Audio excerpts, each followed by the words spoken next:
This video is brought to you by MagicJank.com, the spiciest cards for your sauciest decks. Buy and sell Magic the Gathering products and gear today on MagicJank.com. What is up, Janksters? It's your boy Graham, also known as Hamhawks42 on the internet. And don't worry, you are in the right place. Now, I fancy myself something of a deck brewer. Fans of the channel know this. And today we're doing something a little bit different.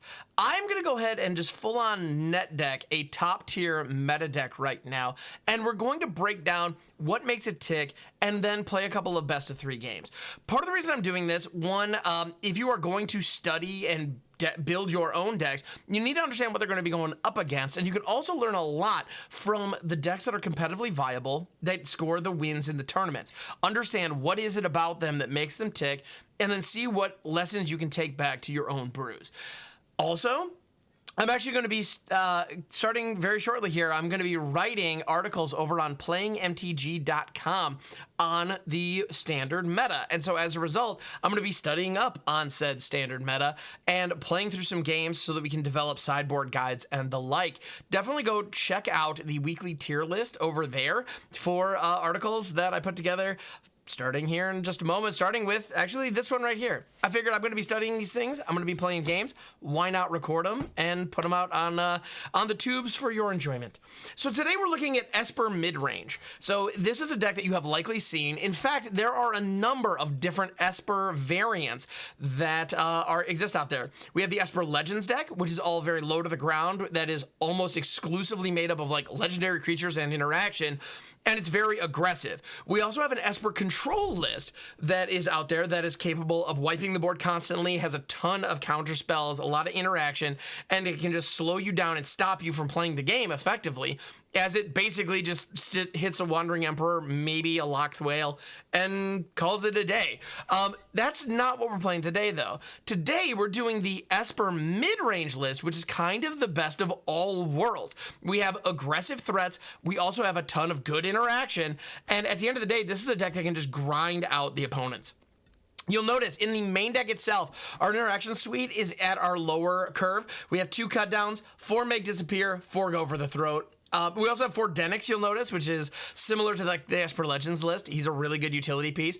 2/3 lifelinker for 2, seems D's. But you'll notice the cut downs, go for the throats, and make disappear. Those are meta calls. We're assuming that our opponent is going to have good 2 drops and 3 drops, and we want to be able to disrupt them. A lot of them are creature based, and a lot of those creatures are non-artifact. As a result, go for the throat is about as good as it gets. Cut down is fantastic against aggressive strategies, which could otherwise be challenging for this deck. Well, actually, part of the thing about this deck is it doesn't really have that big of a flaw anywhere, is one thing that makes it so strong. So there aren't too many bad matchups per se. But in any event, go for the throat is going to find plenty of targets. It just does. And then make disappear, same story. If you can, hold up your mana on 2. And just expect to be able to interact with whatever your opponent does. That's usually going to be the turn 2 play in this deck, and that is okay. On turns 3, if our opponent is untapped, or if our opponent's tapped out rather, we have a number of threats in Lord Skitter, Wedding Announcement, and Rafine, Scheming Seer. These are all phenomenal. Yeah, phenomenal must-answer threats that we can just stick to the board, and the opponent is going to be forced to answer them before long. Speaking of which, if our opponent answers all of those early threats, we then top it off with a Sheoldred the Apocalypse. Now, if we are not on the beatdown, if our opponent is establishing the tempo and they are controlling the clock of the game, we then have the Wandering Emperor to help us get back into it. Gains us a little bit of life, removes their biggest attacker from the board. We all know what this card can do. It is no joke. So 3 of those makes a lot of sense. The Virtue of Loyalty is also an absolutely phenomenal addition to this deck from Wilds of Eldraine. And the reason that I say that is mostly because of Ardent Veil Fealty, honestly.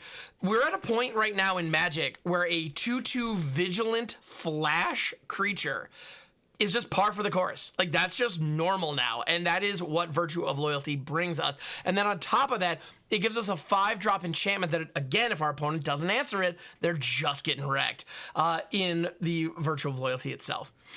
Yeah, and so this deck is very low to the ground. It has a ton of grind potential, and it also has just threats for days. So honestly, there's no surprise that this thing is top of the heap right now. When you're in Esper, you get access to the best removal in cards like Wandering Emperor, Go for the Throat, Cut Down. Best stack interaction, obviously, by having access to blue. We have threats in both white and black that are just must answer or the opponent is dead.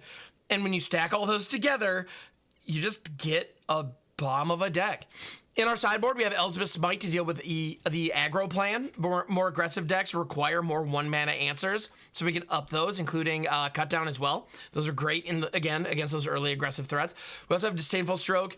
3 D-Strokes, actually, for the domain lists, especially. Decks that are trying to drop 5, 6, 7 drops pretty consistently. We want to be able to say nope to those. And Negate is also very helpful in negating ramp pieces like the Invasion of Ixalan, for example. Being able to cut that off is fantastic. We love to see it. Also, Breach the Multiverse. If your opponent is running Breach, Negate is just fantastic. You love to see it. We also have Destroy Evil. It kills Sheoldred. It kills Atraxa. What's not to love? It slices, it dices, and whatnot. And then we also have an Anoint with Affliction, being able to exile a creature with mana value 3 or less. This is great for T-Dogs, as well as Mosswood Dread Knight, which is a new threat in the Golgari mid-range list, which we are going to see. It is a very popular card right now, and with good reason. A 3/2 Trampler for 2, great rate, and to control you cards into the late game. Yeah, you need to get that thing gone, and you need to get it gone immediately. And this gets it gone, well, immediately and forever, which is exactly what we're looking for. So that's important. We also have Kaido Shizuki. If we're going up against control and we're going to go into a longer, grindier game, this guy can get us cards. We like that. And then we also have the One of Farewell, which, if our opponent is rocking any kind of graveyard strategies, I would recommend bringing this in simply for the graveyard mode. Like, if we're doing any kind of, like, goofy Tarmogoyf situation, if our opponent's trying to set up any kind of Agatha Soul Cauldron combo scenario, like, this thing just cleanly answers all of it. The card's incredible. We all know what this thing is capable of. And having one of in the sideboard as an emergency valve, if need be, cool. So here we go. So this is kind of top tier of the meta. My plan is to jump out onto the ladder. We're going to be doing some best of 3 action with this. And we'll get a couple of games in and let's just see what we can do. So if you enjoy this kind of content, please let me know in the comments below. I am currently trying to, after many years, I'm still trying to find the identity of this YouTube channel. I am primarily a Twitch streamer, twitch.tv/hamax42. I'd love to see you over there. We stream every weekday, Monday through Friday, starting at around 7:30 a.m. Eastern time. And we're going to be doing more meta content moving forward, but I'm also a big fan of weird rogue decks and goofy janks, so we do plenty of that too. In any event, let's run this thing out, see what we can do, hopefully get some W's and move up the ladder. All right, now we don't have any of our early interaction in this hand, and that is problematic. At the end of the day, though, I think Wedding Announcement and Sheoldred can carry, so I'm going to try it. We also have 4 lands, so mana's not going to be an issue. That's huge. Huge. Cannot express how important it is that mana not be an issue at the moment. All right, they're going to duress us. Goodbye, Wedding Announcement. Doggone it. Well, we did find the Go for the Throat, though. That is pretty nice. They also now know we have 2 Sheoldreds coming. So that's going to be a thing. All right, I'm going to play out the Darkslick Shores because it comes in on play untapped, and it only will for another turn. But additionally, now our opponent has 2 cards that they don't know in our hand. All right, cool. So we have, our mana's all set. We got 2 of everything. We got the Go for the Throat. They have 4 mana. It's Rakdos. And they know we have the Sheoldred. They know we have it. They know full well we have it. They have removal. That's why they kept their mana open. That's 100% what's going on here. I'm not going to play into it. I'm going to let their mana go unspent.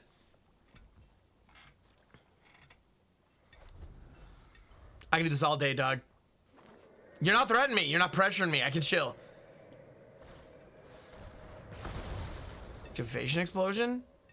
Okay. So 3 damage, and then make the Power Stone token. I'm guessing we got some kind of,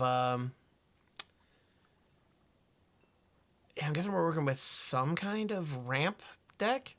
Yeah, Excavation Explosion is not a particularly good card. You don't generally run it if, unless you really want that Power Stone.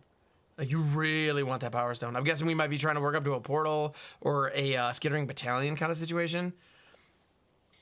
Actually, at this point, we have 2 other lands in hand. We could actually channel Otawara to bounce the Power Stone. I think that might be where we want to be. You know what? They're not gonna like this. They're not gonna like this at all. I'm gonna spend 4 mana to deny you 1 Power Stone mana. That is it. Whether that's correct or not, I don't know. We'll see. They're gonna Seachrome Coast. I'm gonna take the move. I'm assuming they have removal. They only have 4 cards in hand. Let's make them use it. And if they do, we have a spare. We also just drew the Tekanuma, so we can get Shelly back if need be.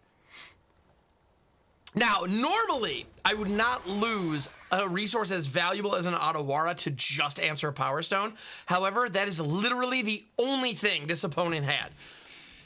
That led me to believe that they were invested in that Power Stone, especially because they used a card like Excavation Explosion to put it on the field. So yeah, they have the Go for the Throat. 90% of decks right now are running Go for the Throat. That's a little hyperbolic, but it's a common card. You get what I'm saying. My Stone, Weak Stone, sure. I do not have an answer to that. Truly unfortunate, but here we are. Yeah, now they've ramped. They are ramped to high heaven, so let's see what happens. Duress, they're going to take my Got, but let's be honest, they're probably going to play a whole bunch of...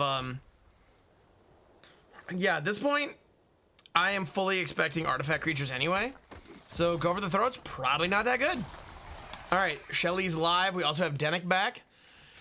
Let's see, do they have more removal? We also have the Takanuma. Now they know we have the Takanuma, so that's a thing. Yep.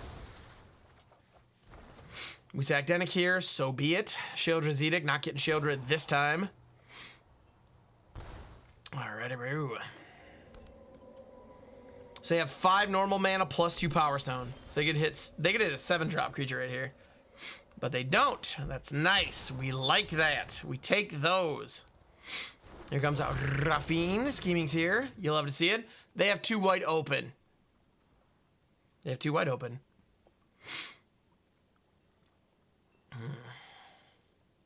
That means Emperor 5 saw it.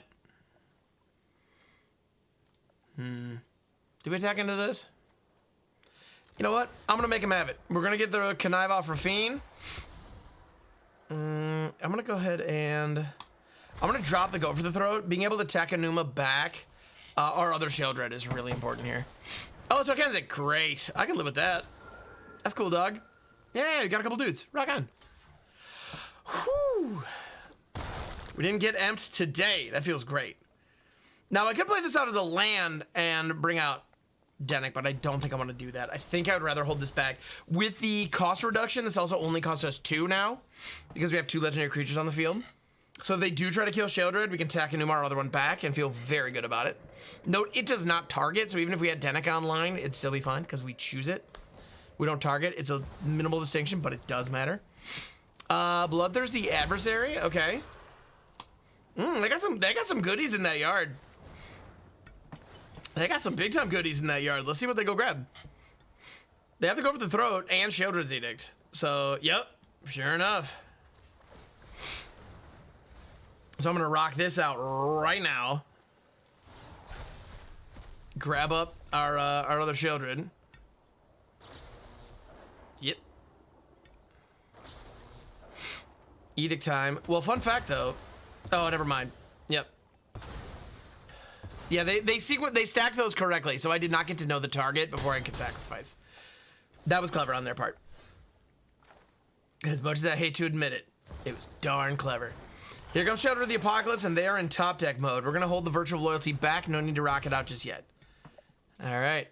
They need to find removal. Now, that deck it seems to be chock full of it, so let's see. What do they got? We have a pretty big value snowball chilling in our hand as well, which is pretty nice. Yeah. End step. What is it? The Arden Vale Fealty. We're gonna rock that sucker out.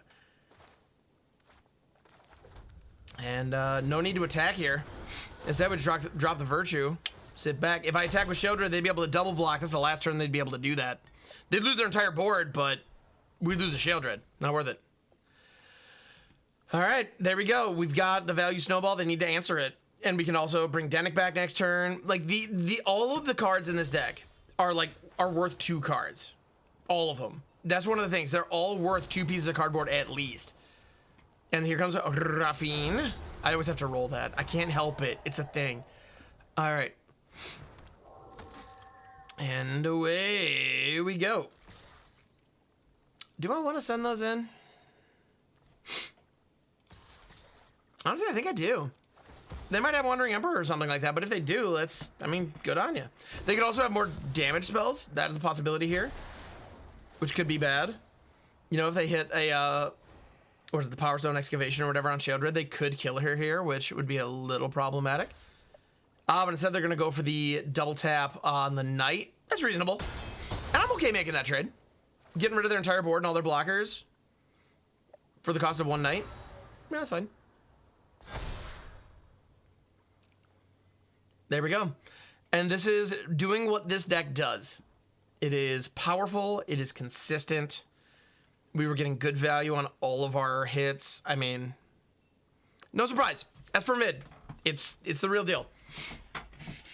And our Mardu opponent, which, by the way, I have a lot of respect for Mardu. I think you can do some crazy fun stuff. And Mardu has access to the two best colors right now in white and black. So why not? There are also a lot of really cool, like, Boros cards out there that a lot of people don't play right now. I don't think they have them in that deck. I bet they are running the Skittering Battalion, though, and that card is awesome. So, yeah, we got Thran Spider, sure. That's a chump blocker that could even, that even has reach, so, okay. Flesh Gorger, now we're talking. Let's go. Notably does not have reach. That one does, which, sure, yeah. Aight. So I need to get into combat and not let that Phyrexian Flesh Gorger engage. They can't get the lifelink here. All right, well. Let's go. Yeah, Rafine's gonna get the connive. Oh man, we definitely don't need another Rafine. I'm tempted to discard this just for the counter, but I don't think that's worth it. Yeah.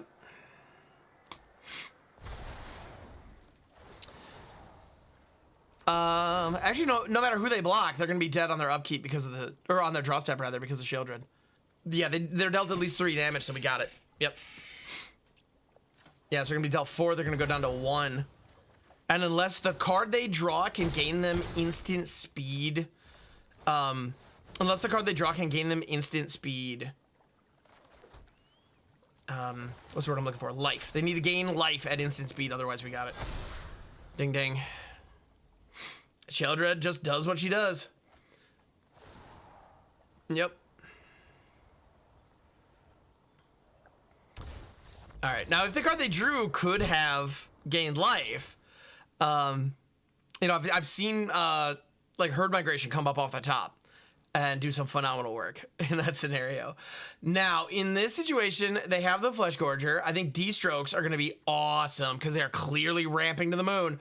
Negate also clearly has a lot of targets. We're going to have no trouble finding targets for that. Now, what do we take out? Well, they're not really doing much with their graveyard, at least not that we can see. Well, the Bloodthirsty Adversary, actually. All right, I was debating on taking out Skitter, but honestly, I think we keep Skitter in. Cut Down can definitely go. We're not seeing much there, and honestly, I think go for the Throat. I mean, obviously, we have the, you know, the Adversary, and there might be other targets, but honestly, I think we can do better. I think we can have a bigger impact. Honestly, I'm going to bring the One Farewell in this case, because I have a sneaking suspicion we're going to be able to name artifacts with this and just get a clean one-sided sweep. So if you get the chance to do that, you should probably do that. So let's rock this out. All right. This is interesting. It's fun, actually, because, yeah, I generally, like I said at the top, I generally avoid playing meta decks, but this is different. This is interesting, and I see the appeal. Turns out being in control of a game feels pretty good. Like, I think I get it. All right, yeah, that was an easy mull because, I mean, 1 land. Easy mull. Easy peasy. We are going to keep this. I think I'm going to let Rafine go. We have 4 of Rafine in here. Don't get me wrong, our hand can, our mana base can easily support Rafine, and I like that. But I think I want to keep the Virtual Loyalty and the Make Disappear back on 2. I really want to do that, and I want to make sure we don't miss our land drops. So we can start off with the Fortress, followed by Darkslick Shore. That feels fantastic. Yeah.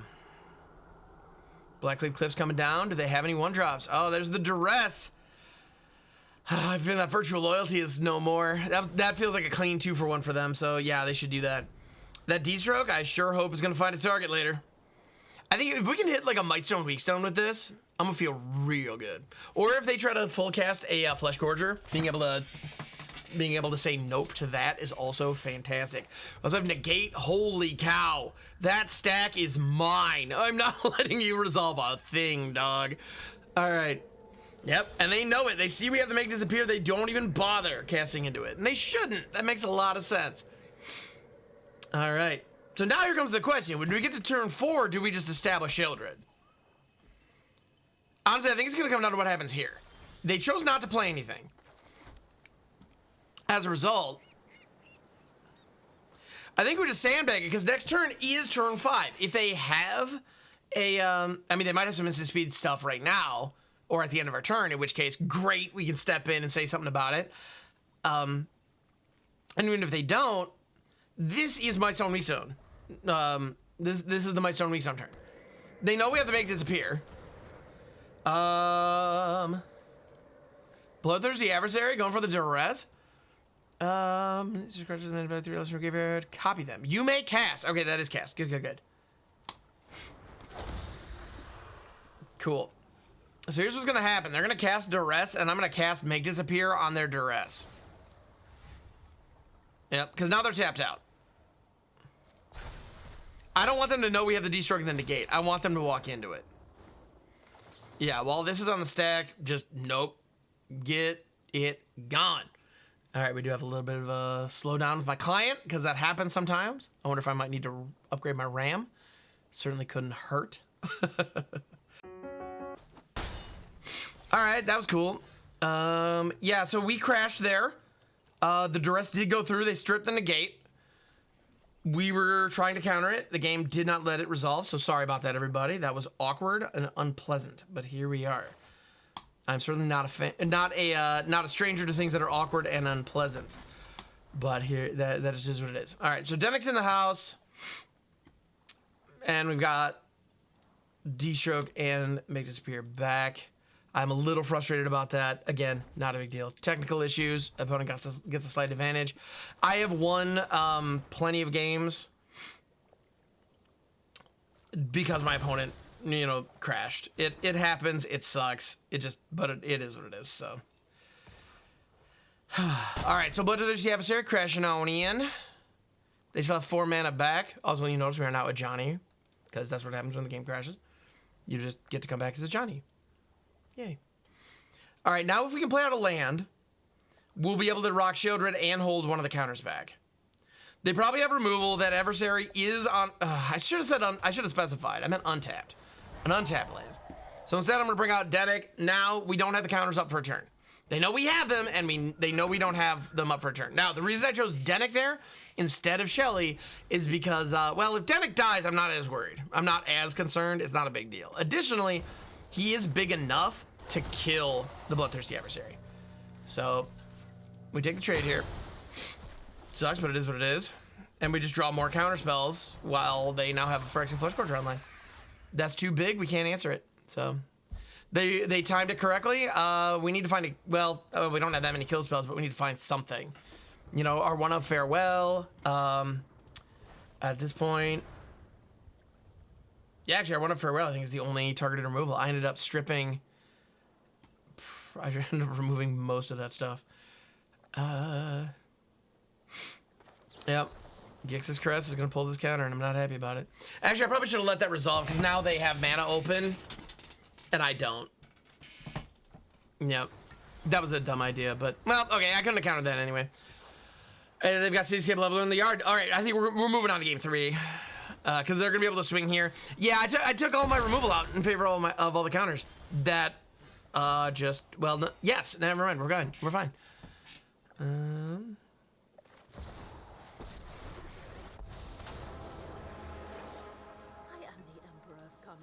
This hurts, but if I don't do it, I'm dead. So here we are. Ba-bam, bam. Now, notably, Unearth is not...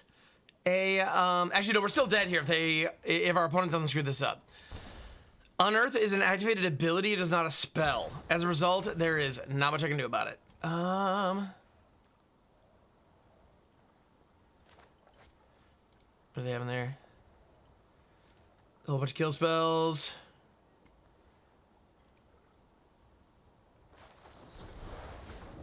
I'm gonna casualty this. It hurts, but Sheoldred's dead anyway. Sheoldred is dead anyway, and this prevents them from sticking the adversary.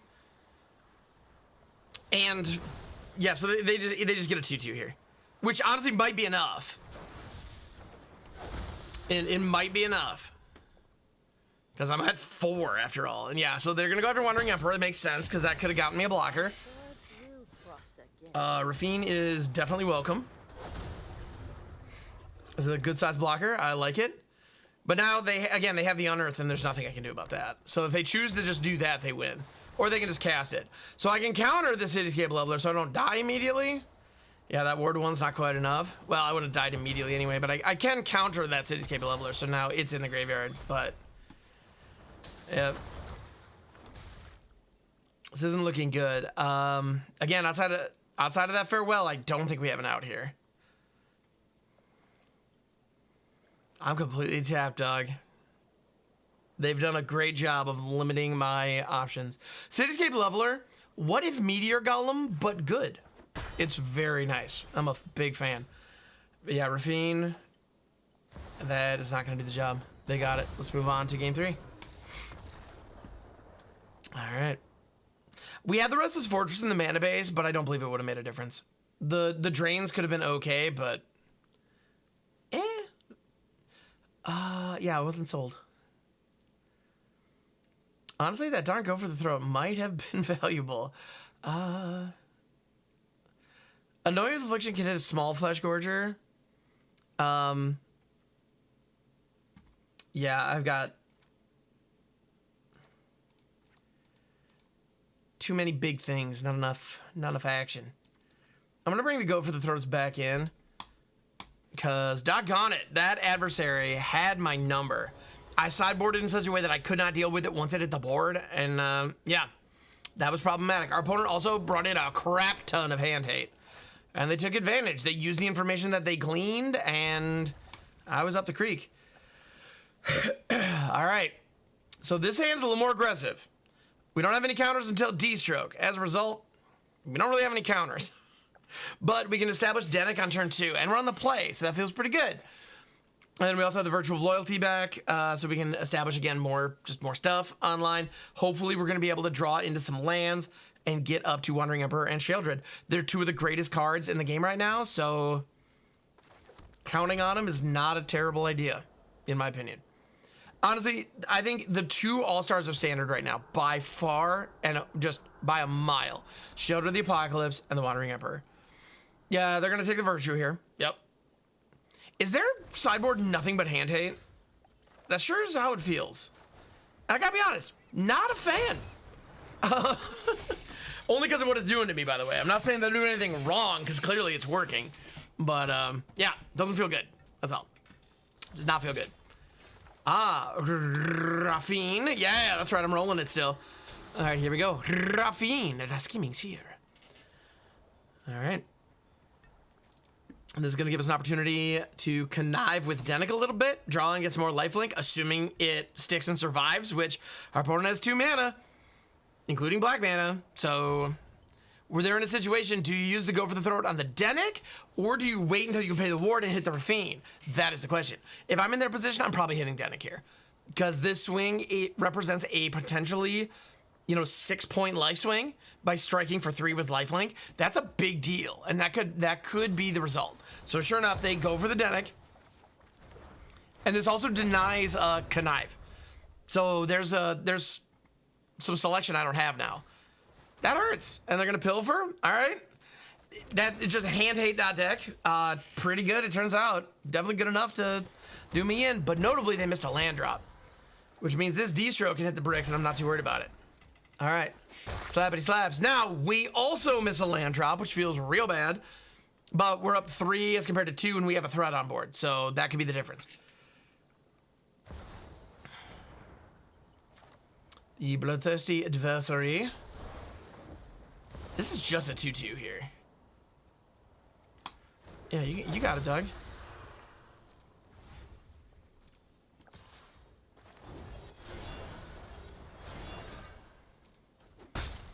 I'll take the 2, it's fine. Because this gives me the opportunity now to connive the knight. Boom. I'm gonna let them make disappear and one of these Sheoldreds go. I want this sucker to be swole, and we need that land anyway. Pop, pop, and you don't stop. Now we drop this. We'll rock out the winning announcement. All right, cool. Honestly, discarding Sheoldred there maybe was a little hasty, but it's all good. Oh, go for the throat. We got. We got, everybody. All right. The Scheming Seer. Yeah, our opponent's just getting mana screwed.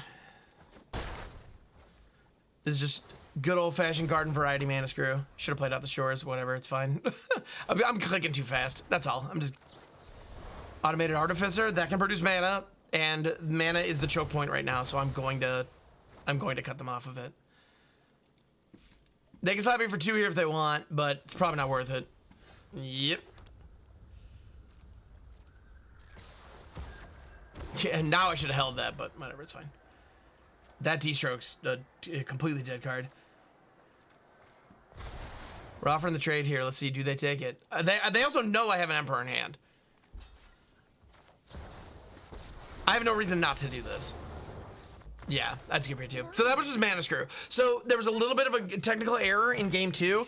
Even without that, I don't know that the result would have been different, to be honest. Our opponent played it very well, restricted my resources like crazy. In game 3, they kept a 2-land hand and they just didn't find any more. What can you do? All right, here we go into another match with Esper Midrange. We're doing it. Again, it feels weird to be playing like definite no question meta, but you know, it's outside of my normal range, but it's fun. I gotta say, this is a cool take. Now we have the Raffine's Tower on 1, so we're gonna have all of our colors represented right away. Now, problematically, we don't have an untapped land on 2. That feels pretty rough, if I may say. Definitely don't love that.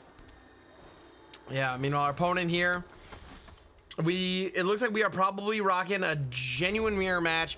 They lead off with the Denick. That does not feel good. Now we have the Go for the Throats, so next turn we can try to get into this thing. We're gonna be able to hold up a bunch of interaction, but they're gonna get at least 1 hit with Denick on us, which kind of bites. Not having a cut down here, I'm feeling it. Yeah, wedding announcement, good stuff, good stuff. All right, there's the Sanctum. Excuse me. So now we have the Make Disappear. We also have 2 Go for the Throats. So that's the question. Okay, they do play their land. They're going to go ahead and swing out in. We are going to Throat Denick here.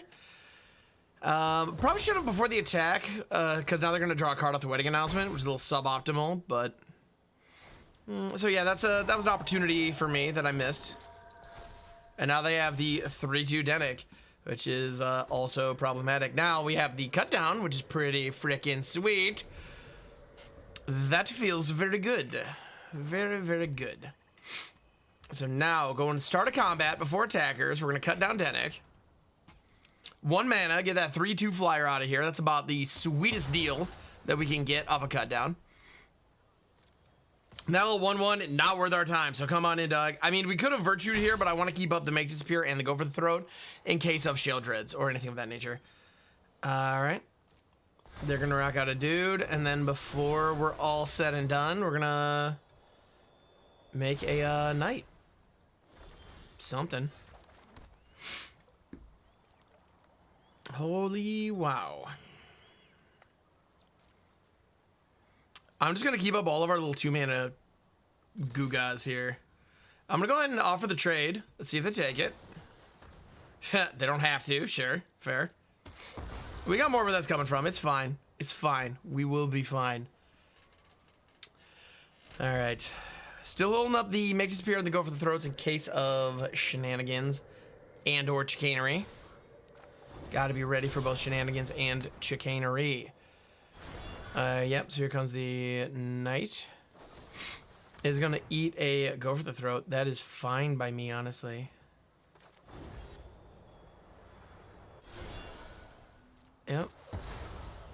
Mildly annoying, not the end of the world.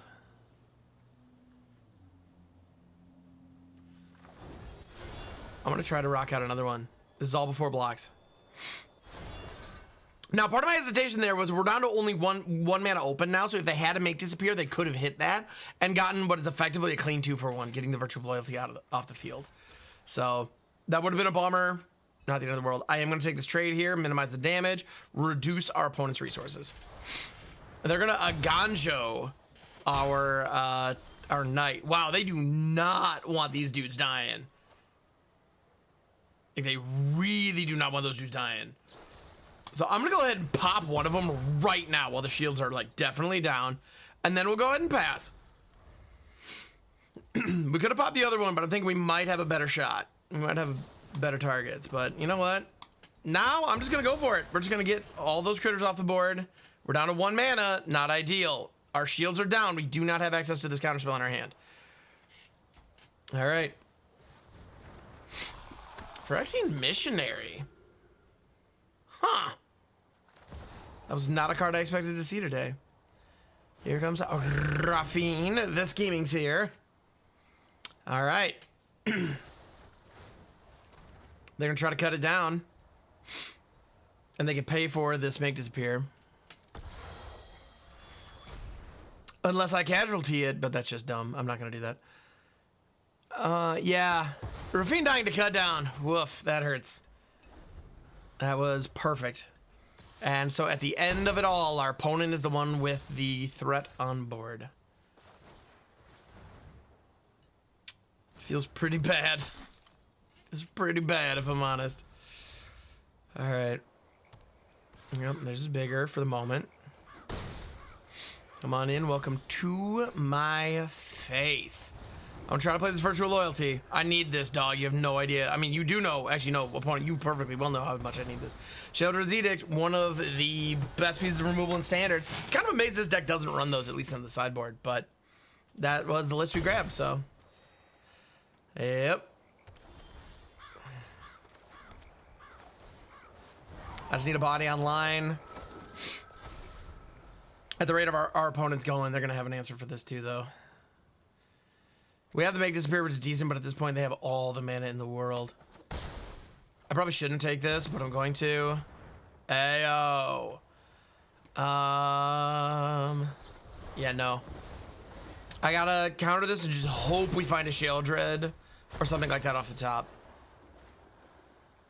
So, yeah, we casualty to make disappear. AO doesn't hit. That's huge, but yeah, we just need something online. We need to find an Emperor or a Sheoldred. Well, there's a Sheoldred. Does she get to survive? Our opponent has 1 card left in hand. And they're 34. We got a long way to go to chip away at that life total. All right. No attacks. Oh, you love to see it. Cut down here is basically useless. So here comes another Virtue of Loyalty because I can. Now they might have a Wandering Emperor, so I'm not attacking. No swings. Rafine's Tower, sure. Cycle that away. Draw a card. I get to buff my Praetor Lady. She's pretty good, it turns out. Alright. They also now have a Praetor Lady. Oh, you're a little late now, aren't you?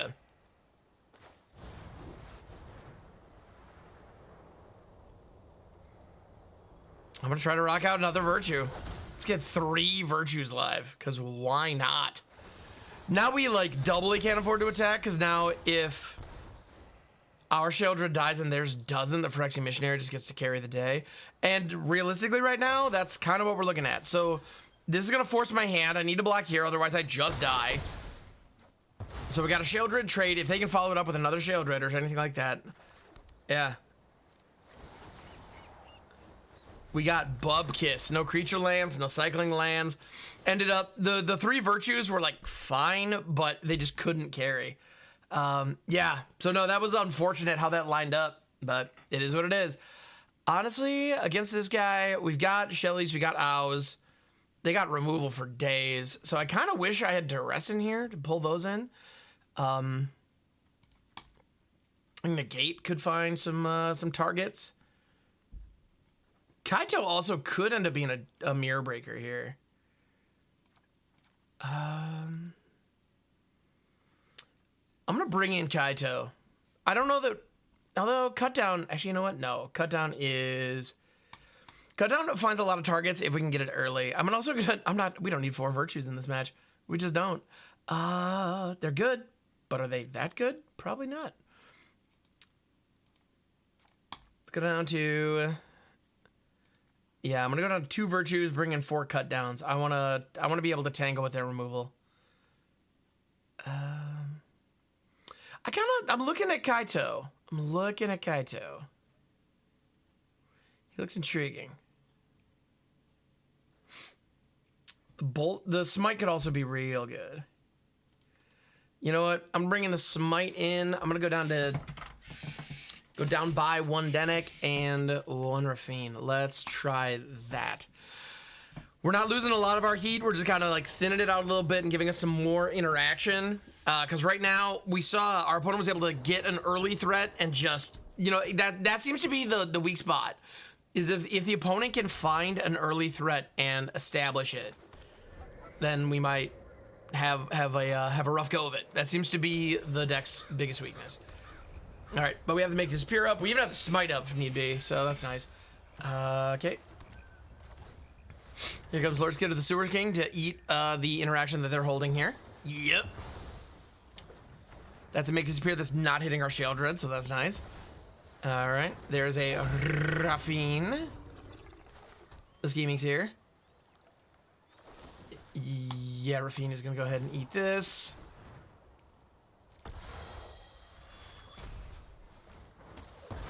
Boom. Yeah, Raffine's real good. So when given an opportunity to kill Raffine, I'm gonna kill Raffine. It's just how it goes. Graveyard Trespasser, that is also a truly fantastic card. That is just nothing short of incredible. I only have 1 white source, so I can't rock the wedding announcement and hold Smite up. So instead, we're gonna rock out Denic. Primarily, this keeps it daytime. That is the biggest advantage, because that allows us to smite this Trespasser when it inevitably attacks, which, yeah, here we are. Oh no, I don't have the white. Duh, I'm an idiot. Don't mind me, everybody. I guess we're taking 3 and we're holding a Make Disappear. For that. Perfect hit. Never punished. Let's go. All right. Now time for Shelly to, again, keep it daytime and force their hand. If they have the removal, now's the time. But they were also tapped down to only 1 mana, so. Destroy Evil, they sure enough have it. They knew we were running it, so of course, the answers were coming from the board. We also know that they were running it. I didn't bring Destroy Evil in, so maybe that was quite stupid on my part. Infernal Grasp as well, yep. Graveyard Trespasser, man, continuing the streak as one of my least favorite cards in Standard right now. Mostly just because I really like Reanimator strategies, so, you know, here we are. I should have held on to a land. That way we would have the ability to pay for the, pay for this, the word that is. Instead, we do not have that ability, so I guess we're just eating another 3. Awesome. Woof.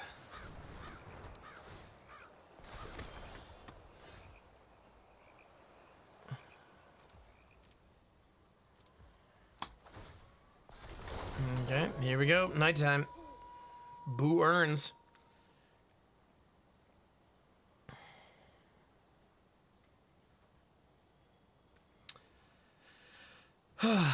Now, Smite only deals 3 damage, which is muy problematic. This Aganjo, however, deals a full 4, and it is it's an ability rather than a spell. So it is much harder to interact with. So yep, I know, and no, I'm not happy about it, but here we are. So Aganjo, Seed of the Empire on stack, gets through. Let's go. They got this little duder here. I am gonna go ahead and accept a trade. Doesn't feel great, but is what it is. All right, let's find some action off the top. Not even close. Let's go. All right. So Restless Fortress is live. Let's go ahead and move to combat. You guys know maybe so? Yeah. Man, our opponent has just drawn everything. They've drawn every answer to every card we've played. Which, it happens, you know? When you sideboard correctly, you're far more likely to draw the good cards. So here we are. Now, though, we now have a slight edge here with the number of things. Now, we do not have an edge when it comes to our life total or cards in hand. All right, they do accept the trade.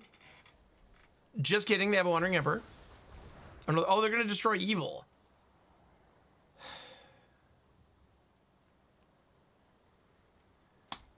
Wow. 3 destroy evils. That tends to help. You can do a lot of great things when you draw 3 of your perfectly positioned sideboard cards.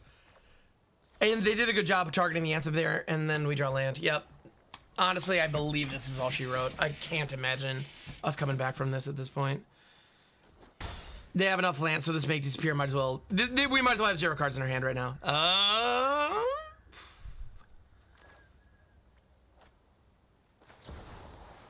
I'm just going to rock this now. We should probably wait, but I'm not going to. They're going to D-stroke, and they could pay friggin' 12 mana here, so yeah. Let's go ahead and scoop it up. Doggone it. Yeah. They were too far ahead, and they just drew straight fire that game. Opponent played it perfectly, to be fair. But yeah, didn't feel good. Hey, we get to play first. That always feels good. I'm going to keep this. The Go for the Throats and the Make Disappear have an opportunity to be fantastic. 2-landers, a little greedy. But I haven't learned a thing. We've got the Darkslick Shores. Let's go.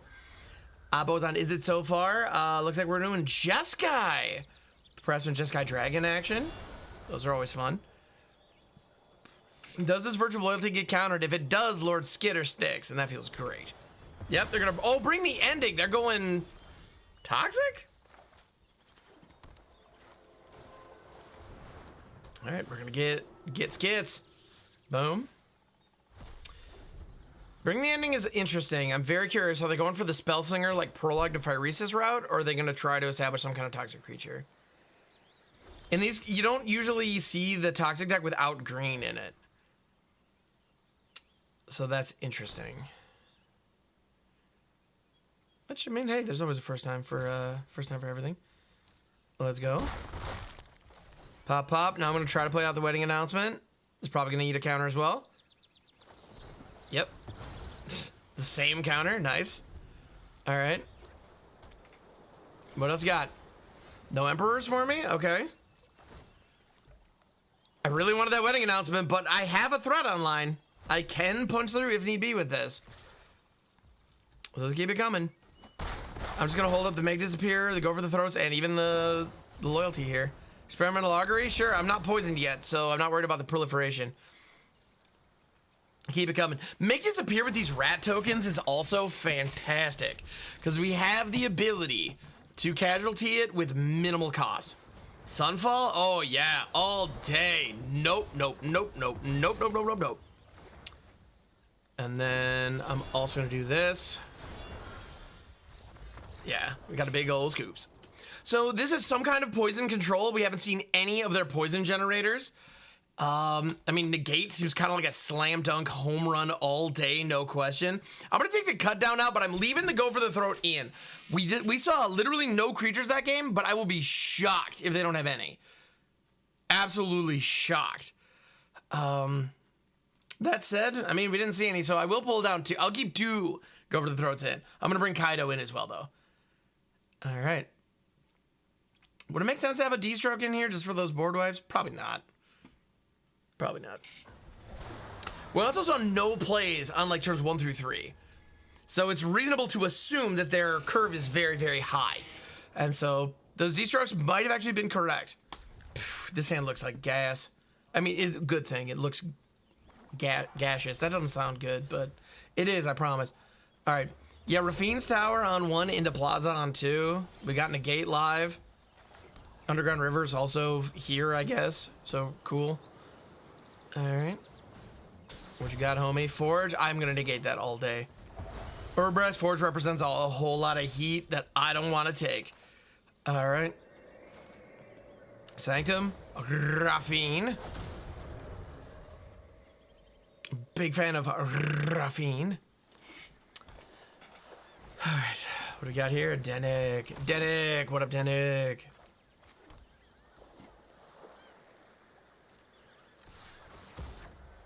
Go ahead and send it on in. We're going to discard one of these Deniks. And not stress it too much. Pop, pop. And we just hold Emperor back. Keep it simple. When they attack with Denik, we have the opportunity to exile it. Very simple. If they have a counterspell, so be it. But if they... I mean, if they have it, they need to use it here. Sure enough, bring the ending. That's the only card we've seen with any regularity in this match so far. Go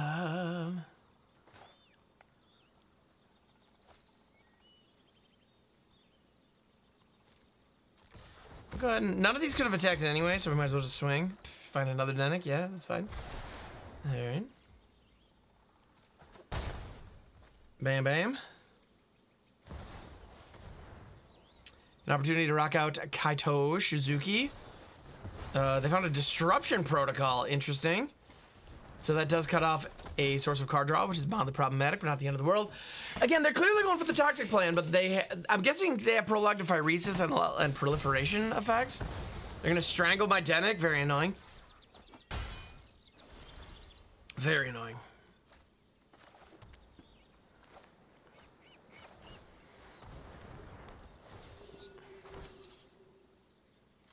Yeah, Lord Skitter can tangle with Denik. Oh, let's go. Yeah, Lord Skitter can tangle favorably with Denik, and it's just an army in a can. Even if we don't get the graveyard interaction, it's fine. Yeah, we're open to a Sunfall here. And that's probably what's about to happen, which is why they attacked. So, we're gonna do this block. Yep. One of the best board wipes that Wizards has ever printed in the house. There it is. Alright. They don't have the mana to activate that just yet. I'll go for the throat on that. We'll also do Bubkiss.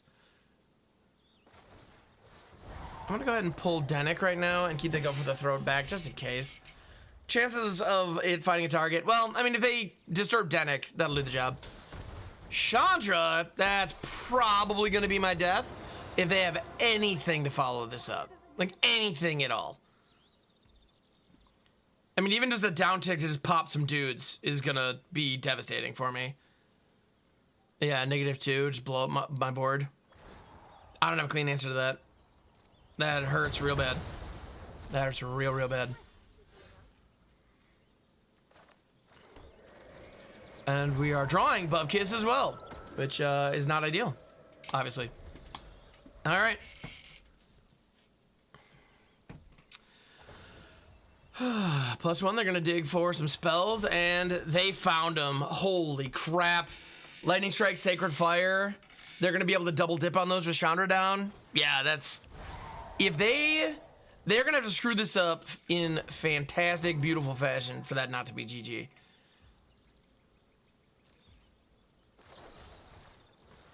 I'm gonna try to throw their Denik.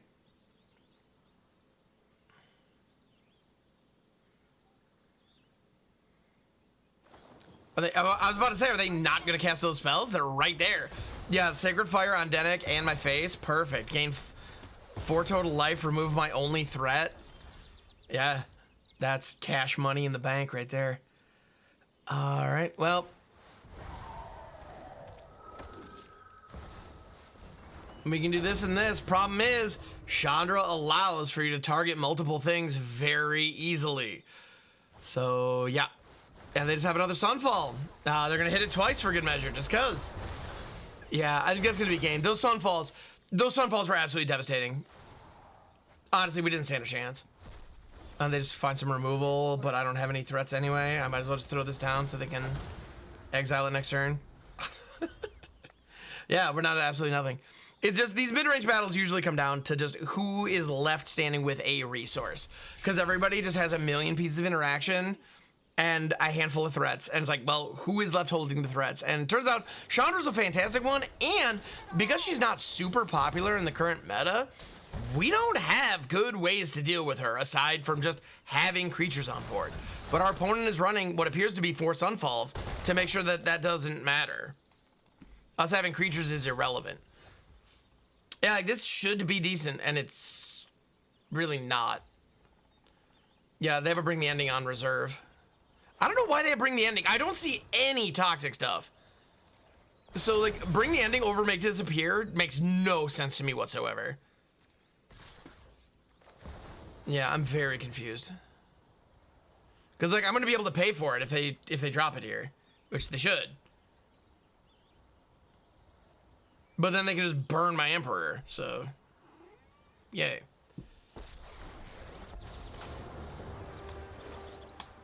Yeah, we exile the big one. We take the 2. So we just net even. And then they could even... And then they just flash back Sacred Fire. Yeah, hit my face here, hit my walker there. Or just double tap my face, that's fine too, yeah. Puts me down to 3, Chandra, down tick, instant kill. That's, yeah. So with that, we go to game 3. Yeah, Chandra Hope's Beacon is a fantastic target. But are you seriously, like, debating? I'm about to say, like, what's the holdup? It's right there. Anyway, the interface can be confusing. I'm guessing that's what it was. Anyway, D-Stroke 100% all day, every day, get in my deck. To go for the throats, honestly, not that impactful. I'm not that worried about him. Yeah, we need threats. We just need as many threats as we get our hands on. You know, interaction on the stack is good, but yeah, we just need stuff online. We just need stuff on board. On top of that, we're currently rocking 26 lands. I think we might be able to drop that, if I'm honest. I'm going to go down. I'm going to lose one Sanctum. I'm down to 25 lands. Let's try this. That might not be correct, but... I don't know, I feel like we end up with a lot of lands in the late game. And only running 2 Rafine's Tower is also an interesting choice on this one. Because if we're flooding out, but we have the tower, we can at least cycle it. But yeah, here we go. We got 3 lands. We're going to have Make Disappear and Virtual Loyalty up on 2 into double Wedding Announcement. If any of these get to resolve. Now, Bring the Ending is the only counterspell that we have seen from them. So it is reasonable to assume they are not running more than 4 counterspells. Their luck in finding them is magical. I don't understand how they do it, but they have. All right, end step, the Virtual Loyalty. Do they have one? Well, if they did, they chose not to use it. Okay. I'm gonna go ahead and send this on in. Nothing yet. Now I'm gonna try to stick the Wedding Announcement. The Virtue of Loyalty, the Ardenvale Oath, or Ardenvale Fealty rather, resolved, so I'm hopeful. But we have a pause. Ah, Experimental Augury. Absolutely draw your card, by all means, I insist. Draw your card and proliferate the no counters that are currently in the game. Perfect. We have a Wedding Announcement that has stuck. That is awesome. That's exactly what we needed. All right. Our Dark Art Waste in the mix. I would like to go to attackers. They are going to abrade my knight. I can stop them from abrading my knight. I think I want to do that, actually. You know what? No, you got it. That's fine. Because there's not only 1 mana back. This allows me to stick this in all likelihood. Unless they're running Spell Pierce, which I'd be shocked given what we've seen so far. But there we go. Now we got more tokens. You know, we missed out on the card draw by not attacking double, but we've, you know, we now have 2 Wedding Announcements live. It feels real good. It feels real good. I like this. I like this a lot. Send them. Pop, pop, pop. Then I'm going to attempt to play out a Denick. Excellent. They're probably sitting on a Sunfall thinking they're going to be fine. Well, we got the Deluge. Maybe not. Though we got that Make Disappear with that Sunfall's name all over it. We only have Painlands up, but I don't care. I will gladly take 1 damage so that they don't get to destroy my board. That's good usually, I think. Cool. We were able to establish an early threat. See, in this case, we needed to modify the deck to be more aggressive. Yep, you got it. I'm not counting any card draw at this point. And we're in that fun point where like proliferating our wedding announcements does literally nothing. There, you know, if somebody's wedding announcement is like on 1, you can proliferate it to 2, so they get 1 fewer trigger. They do get to the anthem faster, so it's kind of a 6 of one, half a dozen of another situation. Like, how much do they want those tokens or that card draw? But yeah. Do they have a Brotherhood Zen? Because that would suck pretty hard right now. That would be counterable. Looks like they don't. We untapping. Gonna rock the Darkslick Shores. At this point, this 5-mana virtual loyalty is 100% absolutely win more. And if we tap our mana now to put that down, we're gonna be missing out. We have more than enough on board right now. We need to protect it. And so keeping our mana open so these counter spells are just locked and loaded. Sunfall, nope. Yeah, we destroke that and we got him. There we go. Cool. So I'm getting the handle of this sideboard. I'm feeling better about it, and I feel like that match, it was an interesting back and forth. A lot of questions about what are the threats, and I do believe that reading my opponent's deck in games 1 and 2, based on the cards that we saw, given the information they were giving us, that was critical. And as a result, we were able to put down the win. So, hey, I'll take it. At this point, I've played 3 matches with this deck, and we're 2-1. That ain't bad. I'll take that. Thank you so much for making it to the end of the video. It makes a huge difference. And I also want to thank the patrons who make the show possible by their generosity over on patreon.com/hamhocks42. For as little as $1 a month, you can help out over there as well, and it would make a huge difference. Thank you for even considering it. And I want to give another special shout out and thank you to the Mythic patrons at the $10 a month who really make a huge difference. Y'all are the reason that I'm able to do this as my job, so thank you. And those folks are Angry Jellyfish, Bunyip, Els89, Hal, Carl Ligon, Ryan, Vailreth, and Yokfuzi. Thank you so much. Y'all are the best. Means the world. I'll catch you on the next one.